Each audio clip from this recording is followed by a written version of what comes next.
This is the Daily Cannon. It is going down. I am Nick Cannon, and I am joined today by an amazing comedic mind. It is an honor, a privilege, and a pleasure to be joined by Adrienne Iapalucci. It's good. How you doing? Thanks for having me. Chilling. Special going crazy on Netflix right now. It came out November 12th, right? Yes. And I mean, to say that, like, the Dark Queen is almost an understatement. Do you think so? Oh, your humor, but I love it. I mean, and I'll let you expound on it. I mean, anybody who hasn't seen it yet, do yourself a favor and just go check it out because real comedy is back. And I don't feel like I feel like you're leading the charge in that because it's stand up in its purest form, because it is fearless. And it's from a perspective of, like, you just say what you want, right? I mean, yeah, I guess so, but it's like I've lived in the Bronx my whole life. That's kind of how me and my friends just grew up. See, I was about to say you just don't give a fuck, right? But none of us really did. Like, that's kind of how you grew up, right? I mean, and specifically, when the gang's all in here, we gonna watch some clips. But specifically, one of my favorites is your detest for Puerto Ricans in your community in the Bronx. Right, but if you listen, like, it's a joke. I date almost only Hispanic guys. Like, it looks like I'm trying to start my own baseball league. Like, it's just jokes. What is it about the Hispanic community that attracts you, Adrienne? I think that's just the people I kind of grew up with. But I mean, I date everyone, but I think I'm just kind of going back to, like, the 90s again. Is that what it is? I think so. It's just kind of where I grew up, you know? So, I mean, let's talk comedy shop for a minute. Like, being able, especially doing comedy in New York, I feel like that's where a lot of people just really hone their craft of the art form of stand-up. Once you get out here in Hollywood and stuff, it's a little different, but, like, doing spots like The Cellar, or even just the grind of going up 5 or 6 times a night it's almost like stand-up boot camp, or like New York comedians get a more respect in that sense for if you go through that grind. If you've been out there getting it in like that, it's almost like you have a foot up on others. But you're also doing so many different types of shows, you know, like you could be doing a comedy club, and then you're doing a place that's like has all streetwear. You know, I've done stuff where, like, I'm following somebody that there was like a shoe contest. Like, you're just doing comedy in so many different places that you really do get to see comedy from, like, all different perspectives and all different backgrounds. And I think New York's good for that, where you never, like, where you're performing is just different all the time. Yeah. The clubs is a little bit more similar, but, like, starting out too, you're doing just a bunch of different rooms. Yeah.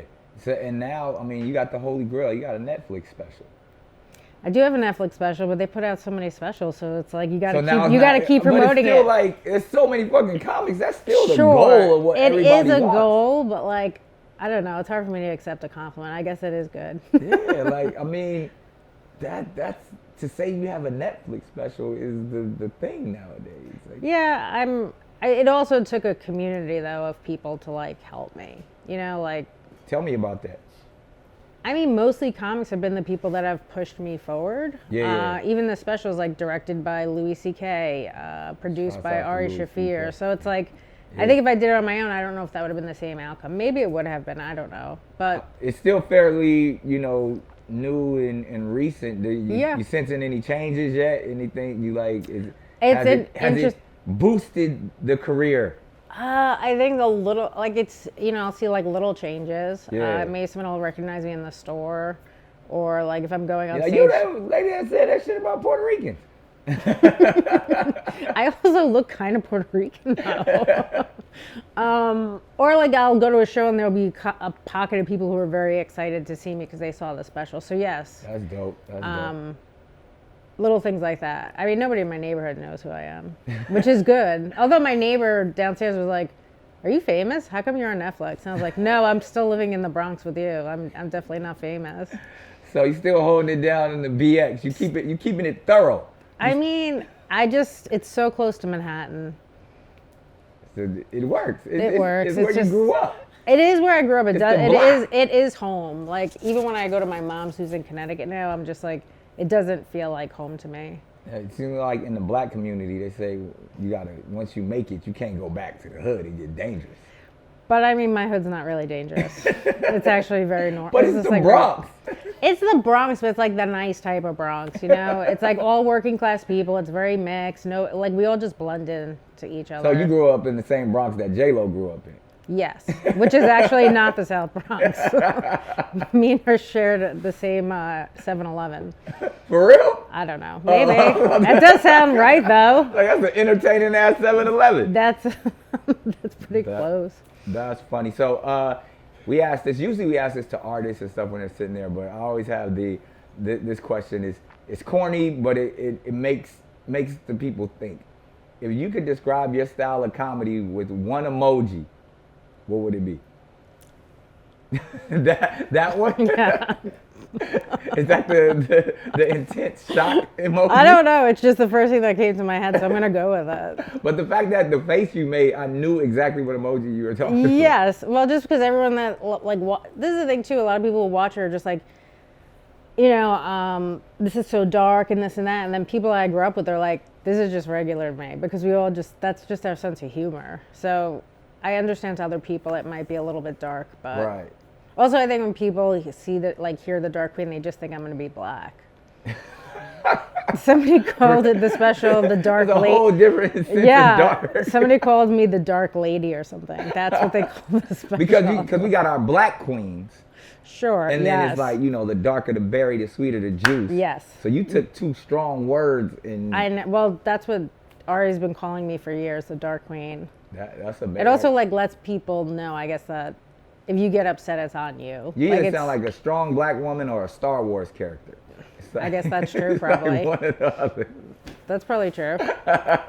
Yo, so just for, you know, people that may be looking and, you know, getting your business a little bit, what is your ethnic breakdown? What's your ethnicity?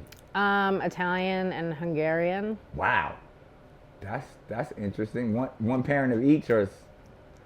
No, so my mom is Hungarian and Italian. I guess my biological father was mostly Italian, and then a little bit Irish and German, and I just don't count that part.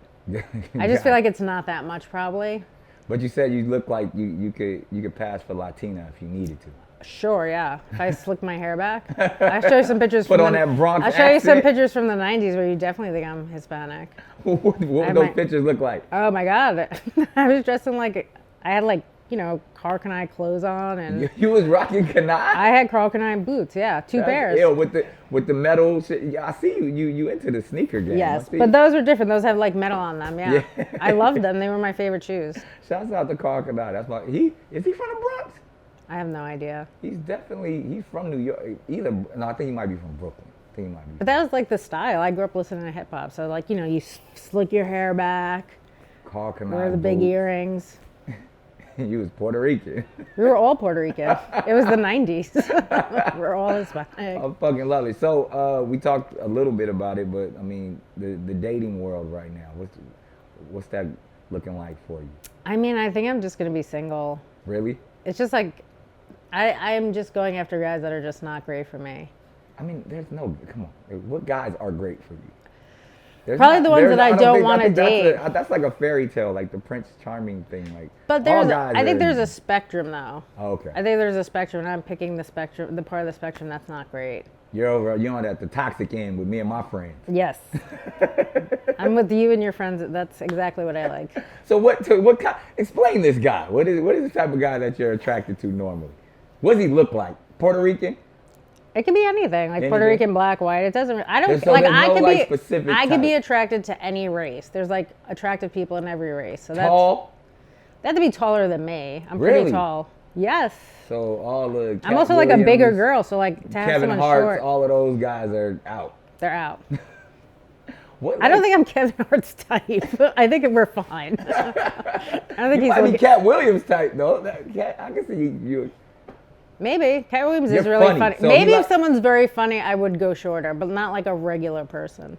So a comedian still has a chance. Yes, if you're funny, that's like high up on the priority So list. sense of humor is a thing. Sense of humor is a See, thing. I always find it, like, personally, as a comedian, I don't like funny people. I don't like people trying to be funny. I like natural Right. funny. I could never date another comedian. Like, Tiffany Haddish gets on my nerves. And, like, but like, what and if I you love her dearly. Sure. But I could never, when I was like, I look at Common like, my nigga, you and Tiffany?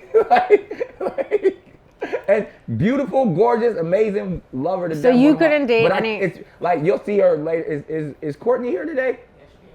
Couldn't, like, one of my best friends could never go on a date with her because I think in competition, like, I need to be the funniest person in the fucking relationship. Okay. And then two, I don't like when it's like people like feel like they gotta always be on because I know how to cut it on and cut it off. Sure. And But like most comedians don't know how to cut that shit off. what if it was just natural and it wasn't like you're competing? Like if Courtney wasn't your friend and you just met her in the real world. I don't know. I don't think I could do it. I mean, when you meet Courtney, you'll see. But like even like because I often too try to give a lot of comedians opportunities. Like, You do. You give a lot of comics. yeah. So like opportunities. even like there's been some times where it's like, oh, she kind of bad though, and I'd still be like, she's a comic. I can't do it. So, but you could date a comedian. Have you dated a comedian? Kind of, but not really. What does that mean? I don't know. I dated somebody when I first started doing stand-up, and I feel like when you both start out, that's fine. Oh, yeah. But to date somebody now, I think would be tough. Yeah. That was a comic, because they would have to be like probably at my level or above. It's hard to date somebody that's. Talk your shit. Don't you think? Like, so you wouldn't want to date no like open micer. Like, you're not fucking with those. I don't want to guys. date open micer. I don't care. I don't want to hear about your struggle. I don't care. I'm just Like, doing I'm comedy popping 20 right now, years. bitch. No, it's just like I don't want to hear about your struggle. I don't care.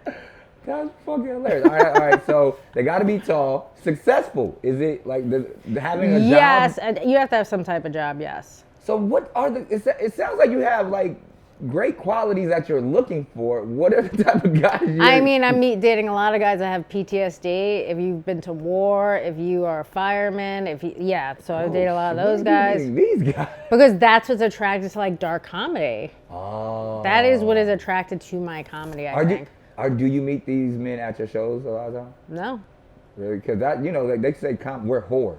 That's like. Yeah, but women don't get hit on the same way that guys get hit on at comedy Wait till you shows. talk to Courtney. She'd be fucking at every show. But Courtney must be also very hot. Like, do you know what I mean? She is amazing. You're hot too, though. You don't consider yourself hot? I don't think I have an attitude of like, come and talk to me. Really? Yes, really. I'm gonna take like one thing. Glasses turn me on. Women who wear glasses People who struggle to see. is a thing. Anyone with a deficit. I also think people like kids that with glasses. nearsighted shit. I'm saying that's my shit. Nearsighted, and I think I'm also getting farsighted too. Really? Yeah. You can be both. Yeah. Oh wow. Like when I used to be able to see stuff, now I'm like this. Like my mom told, like as a kid, my mom would do that. I was like, how do you not see? I'm so intrigued. We could talk forever, and I appreciate the fact that you'll be joining us with all our rambunctious, crazy people here at the day. Yeah, that would be fun. Yeah. I was hoping that Maddie would be here. Me and Maddie Smith I are. fucking love. I mean, that's one of my favorite people. Oh, I know. She's hilarious. I just did her podcast, and I called her agent up and told him to stop trying to change what type of comic she is, and then they dropped her. What? Yeah. Wait, first of all, because her agent and manager both dropped her. Well, Maddie, what's popping. She's better off without them, but I thought that was a crazy move. That's so crazy. For someone that's so funny and talented. She's amazing. Like she doesn't need them at all. No. I'm like, I never knew who her manager, agent was, but I always thought they should be doing a better job. I mean, I agree, and I didn't even say that part of it. I was just like, they're trying to make her a clean comic. I'm like, that's not who she is. Yeah. That's not what she even does. Yeah. We developed a few things over the time that I still feel like she's gonna be very a fucking funny superstar. Absolutely, she's so like funny. you. We'll see. It's happening. I mean, not the beauty about stand-up. I mean, there's a few stand-ups in here right now, and there'll be more later. But it's one of them things that if you find out who you are and you stick to that shit, it's bound to happen for you. It's just the shit that happens that take people off their course. But to me, that's the one career that's really just about consistency. Because some motherfuckers blow up when they're like 60. Or some people, you know what I mean? Like there's some That's people, a long time to wait, 60. But it's like stand-up is the shit. If like you stick to your shit sure, you and can make perfect it. your craft, it'll happen for you. But Yeah, it's you just, love stand-up. yeah. Like I think that's some shit that I'll do to, like, when I'm 80, when I can't walk no more, I'll still get on stage and. It's also something about being on stage by yourself. Yeah. And like, I don't know, that interaction with the audience too. It's like kind of special, even when it's not going well. Yeah. It's all my life has been therapy for me. Absolutely. Like, it's one of those things where it's like the toughest times in my life, the best times in my life. If I could just go get on stage, it's a balance.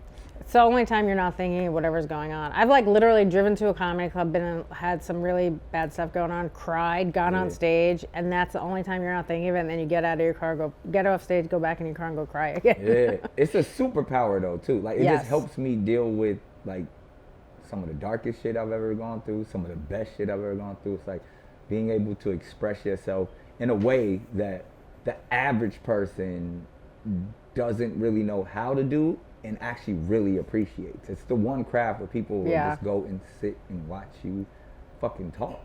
Like it's somewhat like you're an athlete or a gladiator because you have to prove yourself night after night or every time you jump on stage. But it's, for me at least, there's this exhilarating thing. Because also, if I stay off stage too long, I feel weak.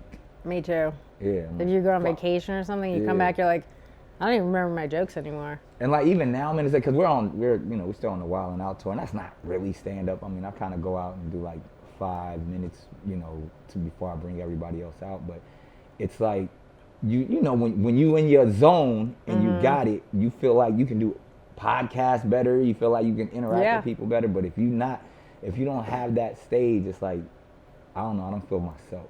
Also, like, as corny as it sounds, like just rebuilding a new hour, it's like it is like a journey in a way, and like there's times through where you're like, oh, this is kind of rough. Yeah. Now I used to, because I've done 3 specials. I don't have the privilege of having a Netflix special. I feel like they would love to have you. I got to figure it out because I have 3 Showtime specials.